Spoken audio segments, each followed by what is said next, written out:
Hello friends, and once again welcome to my channel Research for You. Friends, as we had discussed in the last two videos regarding selection of the topic for a study, maybe a research paper or maybe a thesis and whatever it is. Then the second video was regarding the collection of literature and how to write the literature review in a formative manner. Now this is the third video in the line where you are supposed to look after the synopsis. As far as synopsis is concerned, it is a precise presentation of your whole work. Maybe it is a research paper or a white paper or maybe a research thesis, an tech thesis, or any kind of study you are going to conduct in future. You are supposed to prepare a synopsis for the same. Now, as you can see over here, synopsis is like a guiding star for research work. As I had already said, it is just like a blueprint of work to be done in future. So you can understand the level of preciseness or the level of accuracy to be needed at this juncture. Now, all the components are mentioned in a precise form. This already I had discussed. Now, once the synopsis is prepared properly, then rest of the work is easy in terms of processing. This means that once your synopsis is got approved from various agencies, people, department, or whatever is the regulatory authority in your case, then you need not to ask again and again the same questions regarding data collection, regarding the process of research methodology, the process of how to analyze the data, what tools are to be required, what is your location for analytical processing, and from where to start with the same. You need not to ask these questions again and again to the respective people. Okay. Now, in order to define the synopsis, we can say that synopsis is a brief summary that provides an idea of what the research is all about. It provides an overview of the storyline or main points and other defining factors of the work, which may include, there are certain things which are included in this, like style, genre, people or persons, or maybe the characters even. Now, characters of what? Characters of note, setting, in the form that when you are going to produce a script or a storyline, or you are going to conduct a study, and even you are going to direct a movie, or you are going to do something creative, then in that form you need a line of action. Okay, the synopsis is just like that line of action that you need to refer to that line of action only. You need not to ask people about the same. Now, we write synopsis for all kind of things, like any type of fiction or non-fiction book. We are supposed to write in academic papers like the research paper that we had discussed in the earlier videos, journals, even newspaper articles. This also need a kind of synoptical work where you are supposed to write the things in a precise form and then present them in a form of an article. Films, I already told you, TV shows, even the video games.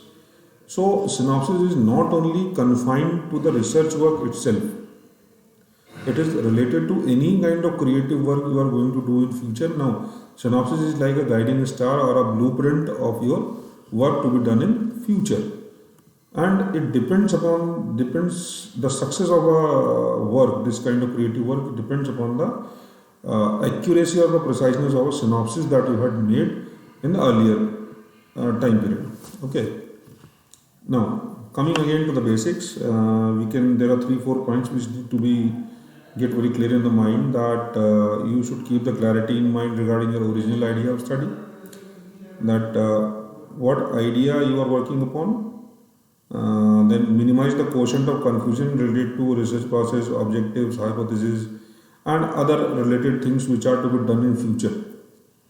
This helps you a lot, but don't understand the synopsis as a document which is just only essential requirement in the process of your research. This is for you only as a researcher or a creative person, means that you are the person who is going to refer this document in future as well. So you should be very clear on the things.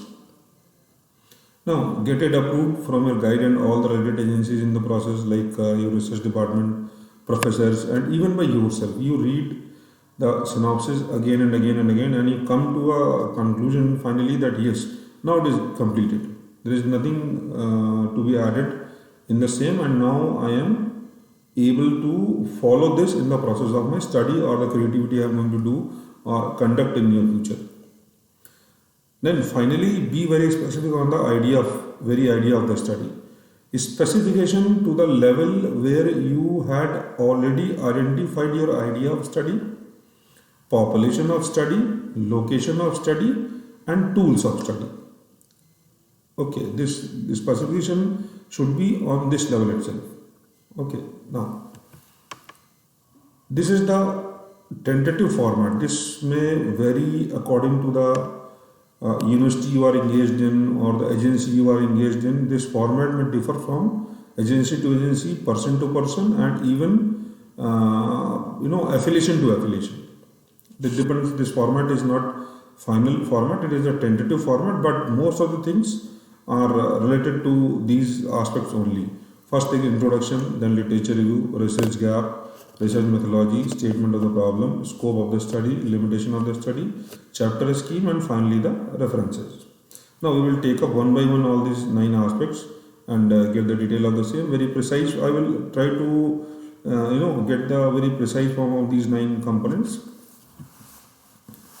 First component is introduction.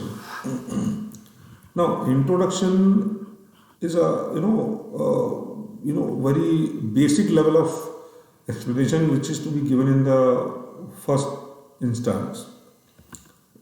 Like you start with the background of the study. Background of the study means that suppose you have taken a study on digital marketing.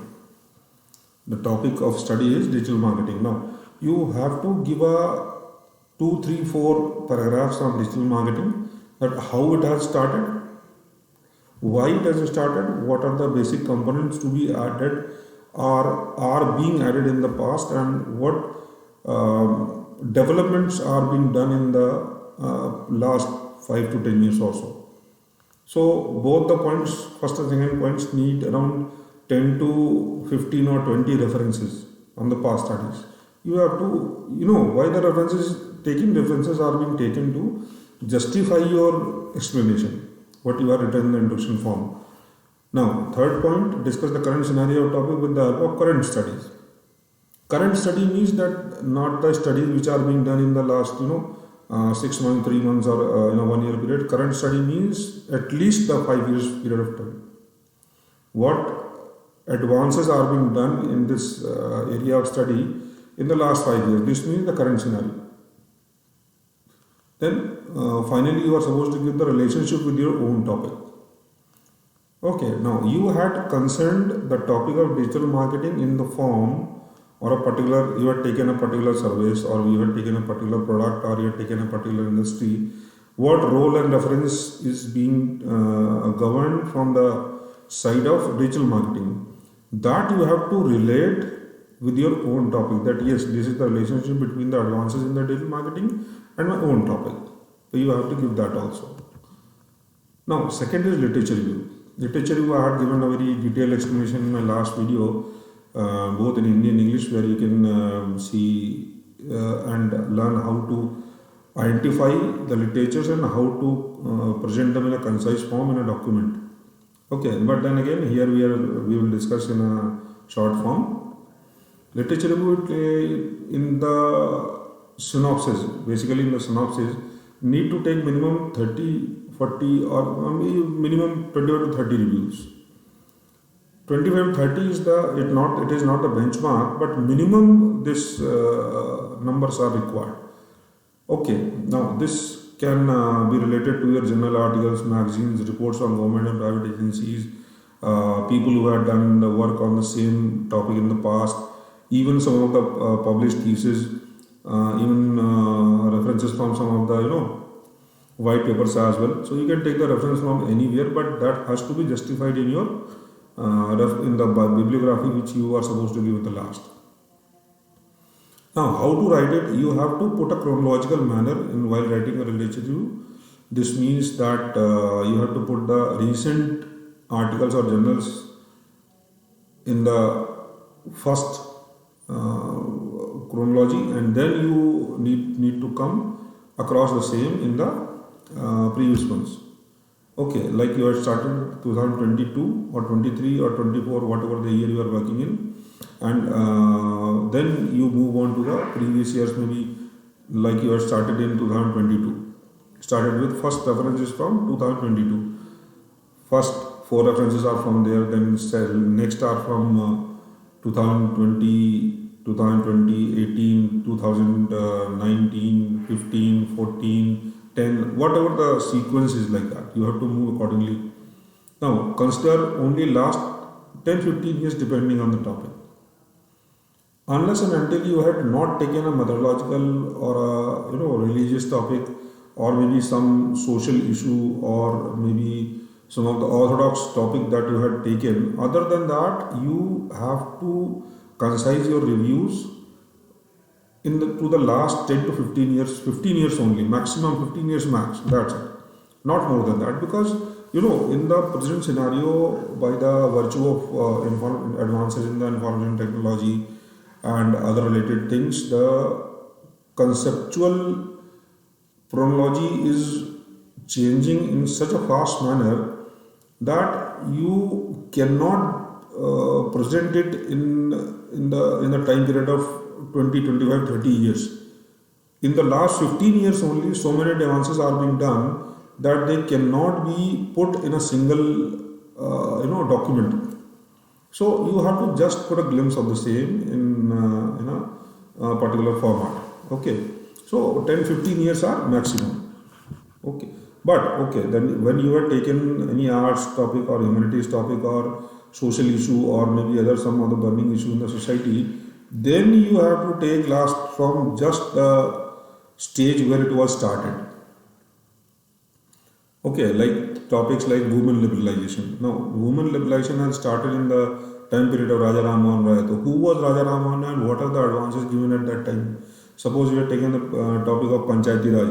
Now, in Panchayati Raj, when it was started just after the independence, and how the things have been changed till now. Okay, so in those topics, you have to take the references from last 50, 60 years. But then again, for digital topics like digital marketing, marketing management, human resource management, and things like that, you need to take only 10, 15 years. Okay. Now, what are the research gaps? Research gaps are the difference between the previous body of study and present variations. Difference should be clear as because you will be working on these differences only. Now, no research is complete in itself. Every time you conduct research, there are some lacunas or maybe some deficiencies which are being occurred, or maybe you can say the form of limitations as well. Suppose somebody has conducted a study on digital marketing, or maybe human resource management, or maybe soft skill topic, or maybe marketing management, or maybe operations, whatever topic the person has taken, he or she has taken a particular location. Okay, somebody has conducted a study on Madhya Pradesh only. So now your study is also on the same topic. What you can do, you can conduct your study on Madhya Pradesh, Uttar Pradesh, and even Jammu and Kashmir, or Delhi, or whatever states you like to take. This is one research gap. That the previous studies, many of the previous studies are being conducted in the area of Madhya Pradesh and all those, but only one state is taken. In my study, I will take more than one state.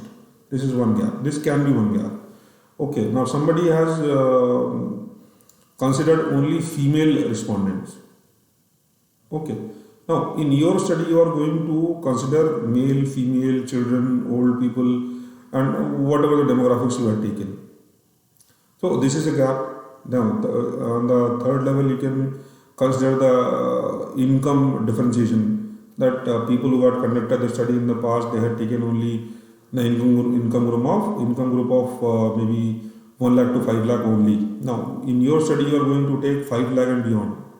So this can be one gap. So you have to, for this you have to go through a trail of secondary data in the form of literature review. That's what studies have been conducted in your concerned area and what tools and techniques are being taken, those can be represented in the form of research gaps. Now, in research gap only, you are supposed to, like in the third point, you can see small description of tools and techniques can also be given. And finally, the sources of data. In just 4 or 5 lines, you are supposed to give the data source also. Data source, here the term data source means that what will be your sample and how you have taken this has to be given in just 3 or 4 lines. That's it, not the description is required. Okay. Now, fourth is research methodology. This is very important because this is the thing which you are going to follow in the whole span of your study.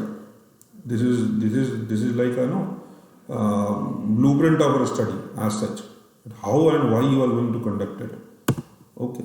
Now you can see research methodology should be mentioned in black and white. Black and white means all the related components should be mentioned clearly and in a very crisp and precise manner.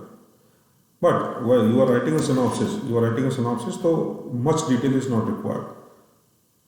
Only following components are to be given in a short form like research design, sampling process, tools of data collection, tools of data analysis, short description of statistical tools used, and even the platform. On the platform means like Smart PLS3, PHStat2, SPSS, MS Excel, MATLAB, what software you are going to use for analyzing the data, if it is required. So that also has to be given over here. Now, this means this research methodology should be written as tentative research methodology in synopsis, and it should not cover the space of more than 1 or 1.5 pages. That's it. Okay, fifth is statement of problem. This is very important. This is very important for even for research methodology and statement of problem. I will make a video in a very short period and post it on YouTube. Okay, you can see it in a very few number of days, maybe in coming week or maybe in coming 15 days. You can get the video of research methodology and statement of problem also, because these two are very important things while you are conducting a study. Statement of problem is like defining your own research in the words of whole research fraternity. Now, don't be very, what should I say? Statement of problem means that you don't consider yourself as an individual when you are going to conduct a study. Okay, you consider yourself as a representative of the particular fraternity for whom you are going to conduct the study. Like if you are going to conduct a study for the sake of digital marketing, or maybe 7C strategy, or maybe even on some religious or mythological topic, or maybe on a social issue, or whatever topic you have taken, you consider as the representative of the same. Do not consider you as an individual. Reason is, when you consider yourself as an individual, you are being constrained by your own limitations as an individual. Okay, like my language is not very good, I cannot travel, my job is very important, I cannot leave the job and conduct the study, I'm having a family, how should I conduct a study, there is no time for me, or even things like that. So when you consider yourself as an individual, you will not be able to state the problem in a concise form or in a precise form. Consider yourself as the representative of the fraternity for whom you are going to conduct the study. First thing. Second is, mention the issue and concern for the previous studies. Now, you type a topic on Google and you get millions, thousands, hundreds of pages which are related to your topic. This means that some or the other person has already worked on it, unless and until your topic is very unique. Okay. Now, issues and concerns, there are always there, as I told you earlier also. So, those issues and concerns should be mentioned in your statement of problem. Now, depth of tools and techniques can also be mentioned, present status, and lacuna should be given. This is also related to the past studies, what are being done. Now, if somebody has only conducted a study or analyzed the data using MS Excel only, so this means there is an opportunity for you to analyze that data on SPSS or maybe MATLAB or a PHStat2 or a Smart PLS3. So there is an opportunity for you. You should mention this opportunity very clearly in your statement of problem that in the previous stages, studies are being conducted on MS Excel analysis of data.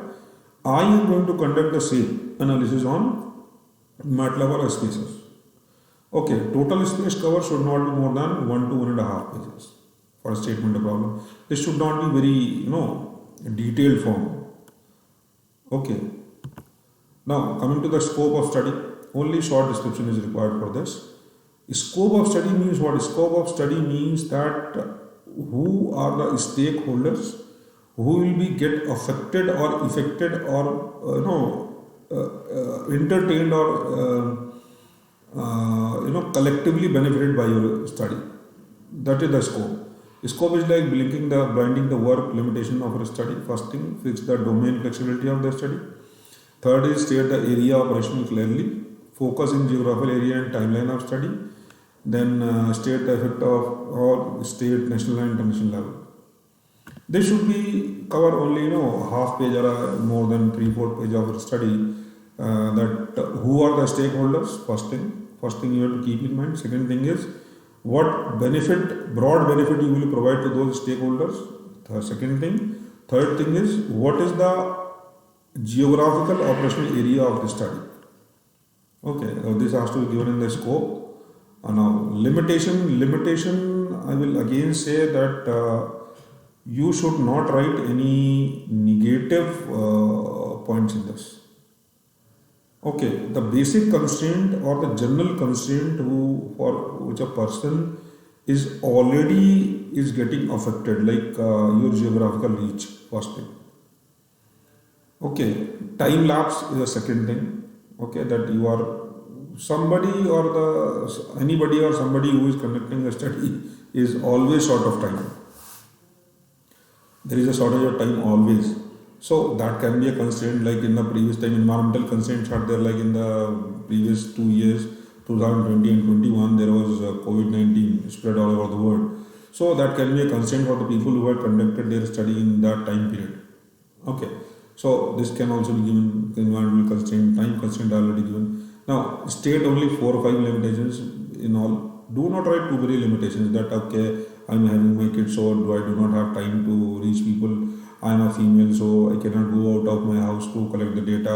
Do not write things like that. Write general statements that these are the basic, limitation of my study, as I told you. Now, do not comment on the formation or structure of study. Do not feel sorry about what you had done or what you are going to do. Do not feel sorry about that, because what you had done, somebody or the other has not done in the past. Okay. And even you can write that yes, this particular study is going to pave a path for future studies. So be proud of your study. Don't write any statement who present a negative point against your study, your own study. Okay. Now chapter scheme. This totally depends upon the university or the college you are associated with. Means that maybe in some cases there are only 5 chapters. In some of the cases 7 to 8 chapters. And there are certain other things which are to be considered in this. That here we are required to present the nomenclature of the chapter, the title of chapter, and what you are going to put in. Maximum chapters can range between 5 to 7 depending upon the nature of the study. 5 to 7 chapters are maximum that should be done or put in a given study, or this restriction, this is not a restriction exactly. This is a suggestion only, that okay, your span of your study is too large, then this cannot be completed within 7 chapters, you have to put 8, 10, 11 chapters also. But okay, 5 to 7 chapters are sufficient enough. The basic nomenclature can be introduction, literature review, research methodology, data analysis, interpretation, result and discussion, and like that. 5 chapters, there are the 5 chapters, you can increase them to 7, 10, or whatever the requirement is, or how your guide or professor suggests you, or even the department suggests you. Finally, the references. Now, references means what? That it has to be given in a chronological order. Suppose you are giving 100 references in your synopsis. Now, these references are to be given in a chronological form, as I told you earlier also, that starting from the recent, there are 2 ways exactly. There are 2 ways. First way, that you can put the references in the form of their appearance. First thing that you started from Evans 1998, then Grandel 2012, then accordingly. So first is Evans, second is Grandel. Now, if you are going to give them in a chronological form, then the Grandel will come first, like 2012, and 1998 Evans will come in the second number. And thirdly, you can also put them in a alphabetical manner. Okay, in that case, Evans will come at first, Grandel will come in the second, and accordingly you can put them. It particularly depends upon the format that is being approved to you from a department. Okay. Now you can see what a resume should be given in a following manner in the order of appearance, alphabetically, as I have told you also, year-wise, according to source, article, reports, books or web sources, respective style of referencing. Now this is something important, that you have to, whatever style you have taken in your synopsis, you have to follow the same till the end of your study. Okay. But then again, it depends upon the guideline given by your department. That what if you are going to take APA style of referencing, MLS style of referencing. I will prepare a video on referencing your documents or the research journals or articles, newspaper articles, books, and how to code them and how to present them in the form of a reference and in different styles. Okay, that I will prepare a separate video and come back to you in a very short period. Okay. Now prepare a detailed PPT of your synopsis, not more than 15 to 17 slides. Present it in a chronological manner. In the 9 topics what I had given to you, present them individually in the same form which I am presenting in front of you. Present the same in the manner. Then prepare write-up of each slide for discussion with the panel. Once you are going to present a synopsis in front of a panel or maybe professors or maybe external examiner also, then you should write the write-up. You should get a write-up in for each slide. Suppose this slide only. Suppose I am getting, I am having the write-up in front of me from where I am taking the reference to speak. Okay, like the first point, prepare a detailed PPT of the synopsis. Now, prepare a detailed PPT means what? So, you should write 2-3 points for the first point. Now, present it in a chronological form. What is the meaning of chronological? Third thing is prepare a write-up of each slide. Now, what is the meaning of write-up? You should write something, scribble on a paper and present it at the time of your presentation. The time of your Viva or maybe REC or RDC meeting, DRC meeting, whatever it is. You should have a write-up that gives you, form of confidence to present your work. Okay. So, try to prepare the write-up also. Okay. Thank you.